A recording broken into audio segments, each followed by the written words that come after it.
దేవి గారు అనుమతి ప్రసాదించినట్టేనా? నీ సపత్తులందరూ నా కోసం ఎదురు చూస్తూ ఉంటారు. వారి సేవలు కూడా అందుకోవాలిగా. మరి ఇంకా నన్ను గవ్వించి పరీక్షిస్తున్నారా స్వామి? మీరు భక్త మందారులు, ఆశ్రిత పక్షపాతులు, ఎందరో ఎన్నో విధాలుగా మీ అభిమానాన్ని ఆశిస్తూ ఉంటారు. అందరినీ ఆనందపరచవలసింది. వెళ్ళిరండి స్వామి. నారాయణ నారాయణ, ఏమి నా సుకృతం! లక్ష్మీనారాయణలను ఏకంగా ఏకాంతంగా దర్శించే భాగ్యం కలిగింది. ఆహా! దివ్యర్షులకు స్వాగతం. నిరంతర హరిధ్యాన పరాయణులకు అభివాదనం. నిరంతర పతి ప్రేమాభిమాన పాత్రమై వర్ధిల్లు తల్లి. దివ్యర్షులేదో మహదానందంలో ఉన్నట్లున్నారు. కాదా మహానుభావ? నీ అద్భుత లీలా వినోదాలు కనులార కాంచి తరించాను. ఆహా! అపూర్వమైన నీ దక్షిణ నాయకత్వానికి నా నమస్కారాలు వాసుదేవ. అమరలోకం నుంచి కదా మీ రాక. మా సోదరులు మహేంద్రులు కుశలమే కదా? సర్వాంతర్యామి అయిన నీకు తెలియనిది ఏమున్నది ముకుంద? అంతా కుశలమే. దేవమాత అదితిదేవి, మహాసాధ్వి సత్యదేవి కుశలమే కదా? ఆహా! వారి సౌశల్యమే వారికి రక్ష తల్లి. మహాత్మా, ఏదో అమరలోక పరిమళం వెదజల్లుతున్నారు. మహేంద్రులు ఇచ్చిన చందన సౌరభం కాదు కదా? అవురవురా, మీ దర్శనానందంలో ఈ విషయాన్నే మర్చిపోయాను వాసుదేవా. ఇది ఈ పారిజాత కుసుమాన్ని శచీదేవి నాకు బహూకరించింది. భోగదాయకమైన ఈ కుసుమాన్ని బ్రహ్మచారినైన నేనేం చేసుకుంటాను? రుక్మిణి వల్లభ, మీ వల్ల సద్వినియోగం అవుతుందని ఈ కుసుమాన్ని భూలోకానికి తెచ్చాను. స్వీకరించండి. నేను మగవాణ్ణేగా. అయినా బ్రహ్మచారులు కాదుగా. మీకు అత్యంత ప్రేమపాత్రురాలైన సతీమణికి ప్రసాదించి. రుక్మిణీదేవి గారికి ఇస్తారు. కాదు, మా సత్యభామాదేవి గారికే ఇస్తారు. ఏడి చెప్పు, రుక్మిణీదేవి గారికి ఇస్తారు. కాస్త ఊరుకో. నువ్వు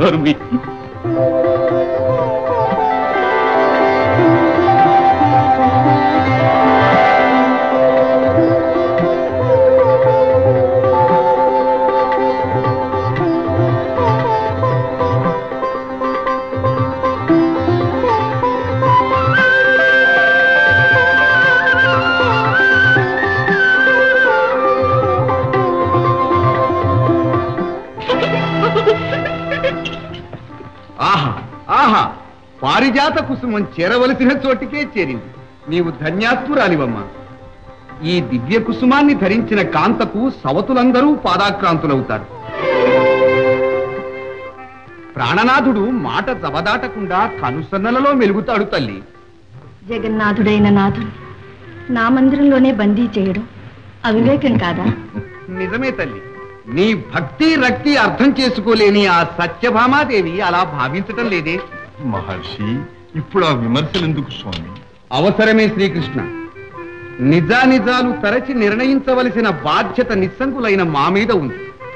సత్యాదేవికి తాను సౌందర్యవతినని సౌభాగ్యవతినని స్వామి తన గీచిన గీటు దాటడని అలవిమాలిన గర్వం. సపత్నులంటే నిర్లక్ష్యం. ఇప్పుడు రుక్మిణీదేవికి జరిగిన ఈ అపూర్వ గౌరవం వింటే ఏమంటుంది? శ్రీకృష్ణుడు సత్యభామ విధేయుడంటుందా, లేక రుక్మిణీలోలుడని తల వంచుతుందా? నా మాట వినవే. ఈ పారిజాత పుష్పం సంగతి మీ అమ్మగారికి చెప్పకే. మీ దేవి గారి మనసు అసలే వేసవి కలిగిన తాటాకి కిచుకు. ఏమన్నా? అరవకే. ఏమన్నాను? నువ్వు ఈ నిప్పురవ్వ తగిలించావో భగ్గున మండి ద్వారకనే బుగ్గి చేస్తుంది. ఆ నారదయ్య అనుకుంటే నీది ఆధారనే. ఏమైనా సరే నేను చెప్పేదే. నళిని, మా అమ్మవు కదే. ఏమిటి? నేను నీకు అమ్మనా? చచ్చా, ముద్దులో అలాగే అంటారే. నా వలపల కొమ్మ, బంగారు బొమ్మ. ఇదిగో, మీ గురువు గారి పాఠాలు నా దగ్గర సాగవు. అయ్యో అయ్యో అయ్యో అయ్యో! బంగారంతో తొలుతూగే సత్యభామాదేవి ఆంతరంగిక సఖి హస్తాలకు మట్టి గాజుల హతవిధి. నీలాంటి వాళ్ళని నమ్ముకుంటే మట్టిగా ఇంకేముంటుంది? ఎంత మాట అన్నావు? నా సంగతి నీకేం తెలిసే? ఏం కావాలో అడుగు. మణి కంకణాలు కావాలా? మౌక్తిక హారాలు కావాలా? నా ప్రాణాలే కావాలా? ఏమిస్తారా ఇవ్వండి. అలా అడుగు. తొడుగు. బాగుంది.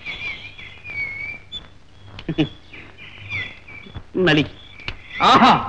బళా బళా ఈ కంకణాలకు ఎంత అందం వచ్చింది. చాలే, ఇవి నా దగ్గర కాజేసినవేగా. మీ మోసం అంతా మా అమ్మగారితో చెప్పి మీ భర్తం పట్టించకపోతే ఎంత వేగం, ఎంత వేగం! గోయిందా గోయిందా. పొద్దున ఎవరు ముఖం చూశానో కానీ చూడరాని దృశ్యం చూశాను. వినరాని మాటలే విన్నాను. నా కళ్ళు కాయలు కాయకుండా, నా చెవులు చిల్లు పడకుండా ఉన్నాయంటే అది నా కారణం. ఏం చేసుకున్న పాపం. ఏమిటి పిచ్చి ధోరణి? నిన్నెవరైనా అవమానించారా? నన్నెందుకు అవమానిస్తారమ్మా? నన్ను ఏమైనా అంటే తిరిగి అక్కడ 4 వడ్డించి వచ్చేదాన్ని. మరెవరిని? సౌందర్యం, సౌభాగ్యం, అభిమానం, ఆభిజాత్యం అన్నీ ఉన్న మిమ్మల్ని చూసి కన్నెరని ఆడిపోసుకుంటున్నారమ్మా. నన్న ఎవరే? నా సపత్నులేనా? మరెవరు? ఇంకెవరికుందమ్మా అంత తెంపు? ఆ తంపులు మరి నారదయ్యే. నారదుడా? ఆయన ఎక్కడ తారసిల్లాడు? దారిలో రుక్మిణీదేవి గారి మందిరంలో శ్రీవారున్నారని చెప్పి వెంట తీసుకువెళ్ళాడు. స్వర్గలోకం నుంచి వచ్చేవాడు ఉత్త చేతులతో రాకూడదు. బంగారు తామరాకులు, పారిజాత కుసుమాన్ని ముడిచి తెచ్చి శ్రీవారికి ఇచ్చి ఊరుకున్నాడా? నీ భార్యలో నీ అత్యంత ప్రేమ పాత్రురాలైన సతీమణికి ఇవ్వమన్నాడు. శ్రీవారు రుక్మిణికి ఇవ్వలేదు కదా? ఇవ్వలేదా? స్వయంగా ఆమె చిగల గుచ్చారు. అంత పని చేశారా? అంతటితో అయిందా? ఆ పారిజాతం ధరించగానే ఆమె అతిలో ఒక సౌందర్యంతో, అద్వితీయ తేజస్తో వెలిగిపోయింది. ఇన్నాళ్ళు మిమ్మల్ని ప్రేమించి మీ కనుసనంలో మెలిగే నాదులు ఆ పారిజాత ప్రభావంతో రుక్మిణి విధేయులైపోతారట. నళిని, చాలించు. నా పతి, నా ప్రాణం, వారు నాకెన్నడూ అన్యాయం చేయరు. అయ్యో, అదంతా నీ భ్రమ తల్లి. నారదుడు వక్కాణించి చెప్పాడు. నేటి నుంచి శ్రీకృష్ణుల వారికి సత్యభామ విధేయులన్న బిరుదు పోయిందట. రుక్మిణి ప్రియులన్న సత్యం రుజువైందట. ఆహా, ఆ కలహప్రియుని కైవారం అంతవరకు వెళ్ళినదా? అంతటితో ఆగిందా? పట్టుపుదేవిని భట్టువలే పొగడి మిమ్మల్ని దూషించాడు. ఆమె వినయవంతురాలట, భక్తురాలట, మీరేమో గర్విష్ఠులట, కోపిష్ఠులట. నళిని, చాలించు. ఆ మందిరంలో నారదుడు నా పేరెత్తి నిందించవలసిన అవసరం ఏమొచ్చింది? ఆ సందర్భ ప్రలాపాన్ని నాథులు వింటూ ఊరుకున్నారా? వారించలేదా? నాథులు నాథులు అని మీ పాత్రలాటే కాని వారికి ఆ అభిమానం ఉంటేగా. ఏ ఎండకు ఆ గొడుగు పట్టి ఇష్టకాలాడి ముచ్చట తీర్చుకుని మర్చిపోయే ఆ మాయావి మిమ్ములను, మీ ప్రేమను నలుగురిలో నవ్వులు పాలు చేశారు. మీరు అమాయకులు గనక వారి నమ్మి మోసపోయారు. నందగోపాలుడు ఇంత నైవంచుకులు అనుకోలేదు. ఇన్నాళ్ళు నాతో ఆడినదంతా నాటకమేనా? నాపై చూపిన ప్రేమలన్నీ బూటకమేనా?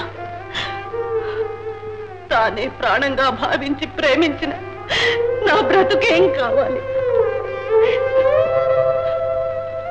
ధనమిచ్చి పుచ్చుకోవచ్చు, కానీ మనసిచ్చినట్టే ఇచ్చి మోసపుచ్చితే ఆడుదాని గతి ఏం కావాలి? ఇంతకాలం నాథులు సత్యావిధేయుడన్న గర్వంతో సపత్నులలో తల ఎత్తుకు తిరిగిన నేను ఈనాడు ఈ అవమానాన్ని భరించి ఎలా జీవించేది? నళిని, ఎలా జీవించేది? ఊరడిలిదేవి, అనుకోని సమస్యలు ఎదురైనప్పుడు ఆందోళన పట్టడం లాభం లేదమ్మా. తప్పించుకుని వెక్కిరించే మార్గం ఆలోచించాలి. ఆ మార్గం ఏదో నువ్వే చెప్పవి. చెప్తానమ్మా, కానీ చెయ్యడం మీ వల్ల సాధ్యమా అని. చేస్తా, ఎంత కష్ట సాధ్యమైనా సరే చేస్తా. చెప్పవి. స్వామివారు మన మందిరానికి దయచేసినప్పుడు మీరు వారి కంట పడరాదు, మాట్లాడరాదు. అయ్యో, వారి పిలుపు వింటేనే కరిగిపోతానే. కంట పడకుండా, మాట్లాడకుండా ఒక్క క్షణం కూడా ఉండలేని. ఉండలేకపోతే అవమానాలు సహిస్తూ ఇలాగే ఉండండి. నళిని, అభిమాన ధనురాలైన సత్యభామ అవమానాలు సహించదు. అయితే నేను చెప్పినట్టు చేయండి. చెప్పు. మీరు మందిరంలో పడుకుని అలక నెట్టించాలి. స్వామివారు వస్తే లోపలికి రాకుండా వాకిల వద్ద నేను ఆపేస్తాను. కోపంతో తిరిగి వెళ్ళిపోతారేమో. ఆపలేని తాపంతో సమీపిస్తారు. మిమ్మల్ని చూడగానే ఉపచార వాక్యాలు పలుకుతూ ప్రేమ ప్రవాహంలో ముంచెత్తుతారు. మీరు మెత్తబడారు సుమా. పాదాక్రాంతులే బ్రతిమాలే వరకు ఓపిక పట్టారు. అప్పుడు పారిజాత కుసుమం తెమ్మని అడగనా? పువ్వేమిటమ్మా, చెట్టే తెచ్చి తోటలో నాటమన్నా నాటుతారు. అప్పుడు మీ సవతలే కాదు, ఈ లోకం అంతా మీకు దాసోహం అంటుంది.